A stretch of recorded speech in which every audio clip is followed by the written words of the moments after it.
Hi,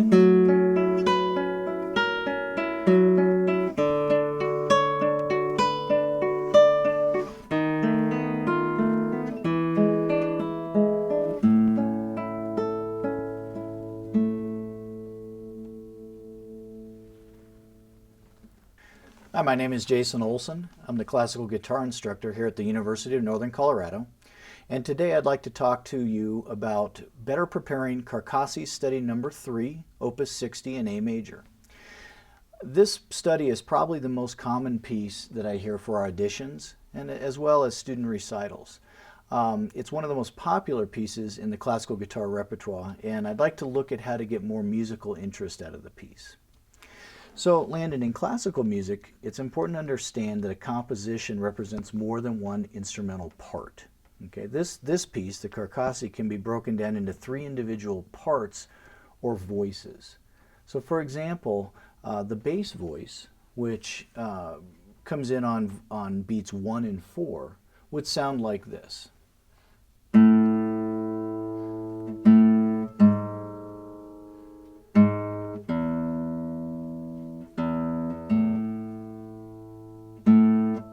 Okay.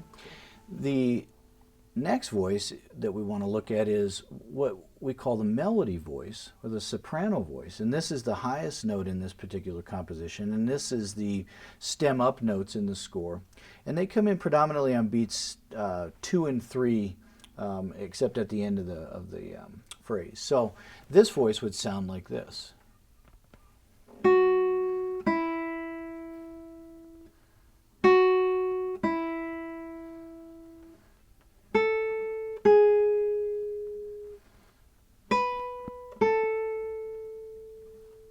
Now the remaining parts, the arpeggiation that we have, this is what we call the accompaniment or the inner voice parts. And these create this voice creates the harmony of the piece. So again, it would sound like this.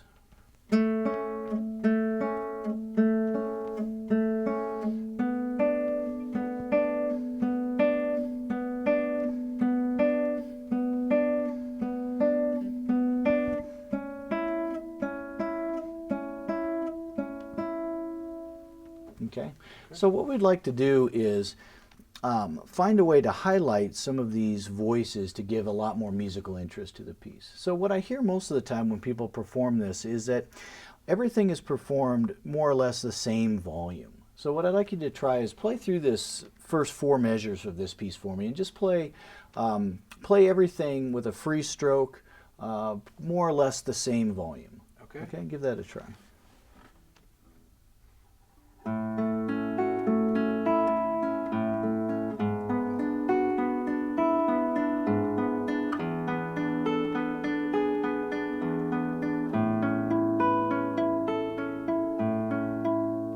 Okay, good. So what we'd like to do is try to highlight the melody voice. And this is the tune. This is what we hear as our melody.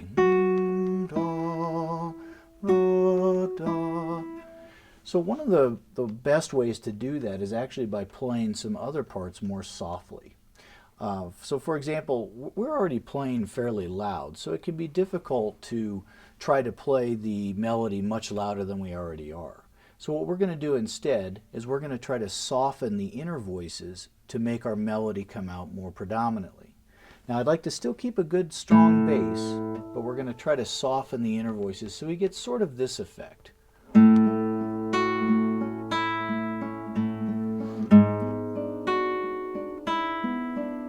Okay, so try that, still using all the tirando or free stroke, but try to soften the inner voice part. Okay.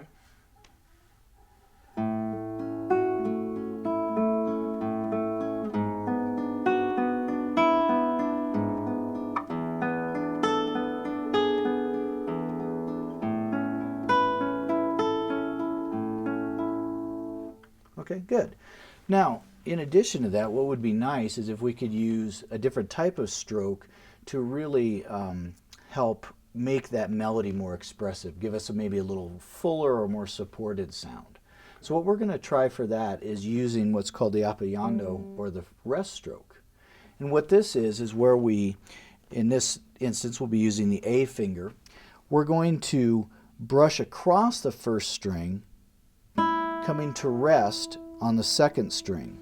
We're using a bit of a diagonal attack, and you'll notice that the finger is a bit straighter than in a normal free stroke.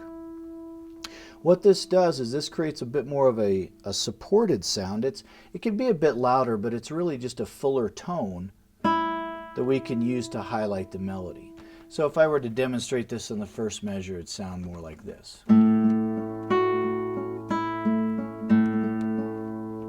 Okay. So try that, Landon, and let's see if we can bring that melody out a bit with the rest stroke. Go ahead and play the first 4 measures again. Okay.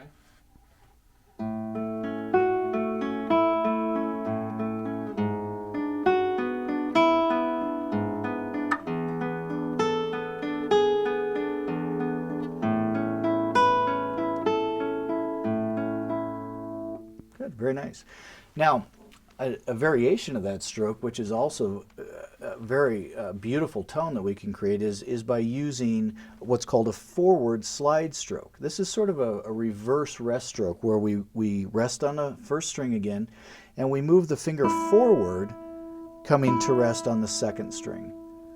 What this does is it creates a little bit of a warmer sound, but we still get the full supported tone of a rest stroke. And so if we use this, it would sound like...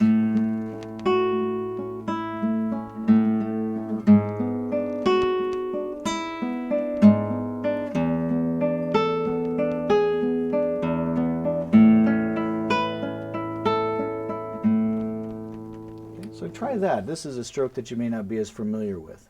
Okay.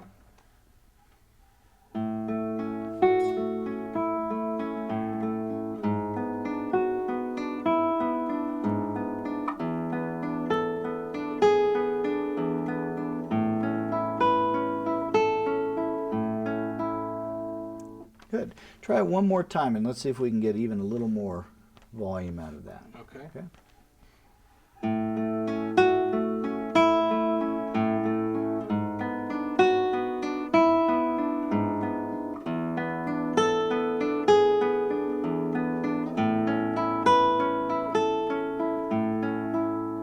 Good. Very nice.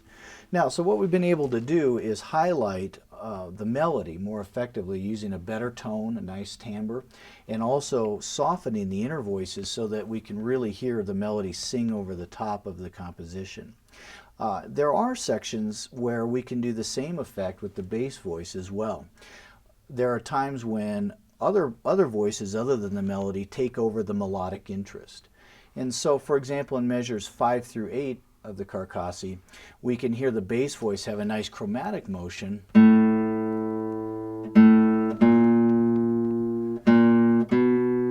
which starts to have its own melodic interest to it. So what I'm going to do here is I'm going to use not a rest stroke with the thumb, but I'm just going to try to use more of the tip of the thumb and get the nail involved so that I get a nice bright, full sound. Right, good. So if I demonstrate this in this section, we'd get this effect.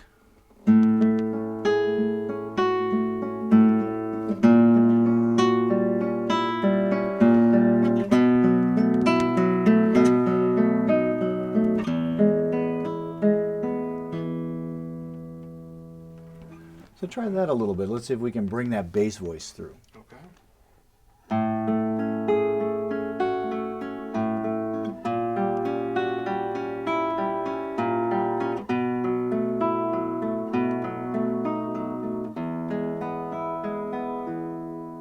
Right, very nice. Another common place where we use this technique is actually in measures 12 through 15, where we have a 4th string bass note that moves up chromatically again, E to E sharp, and then actually takes a step to F sharp. And same technique, and we can really create some additional interest here by doing this.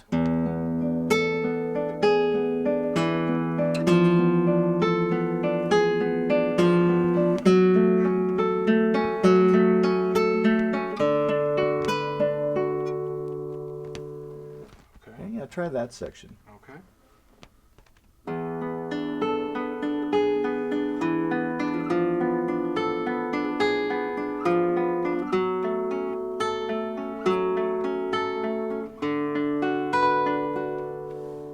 very nice. So what we've done is we've explored how the piece is constructed, and then we're using technique to help us highlight certain voices or parts. And this allows us to play more expressively and really bring out the musical elements in the piece. This is something that is very, very, very helpful. It's when you're preparing a piece, it's always important to remember to play expressively. And when you understand how a piece is constructed, then you can really utilize technique to highlight the important musical elements. When you develop your understanding of a piece and how to get the most out of the musical gestures within it, then it goes a long way to a more successful performance or audition. Thank you, Landon.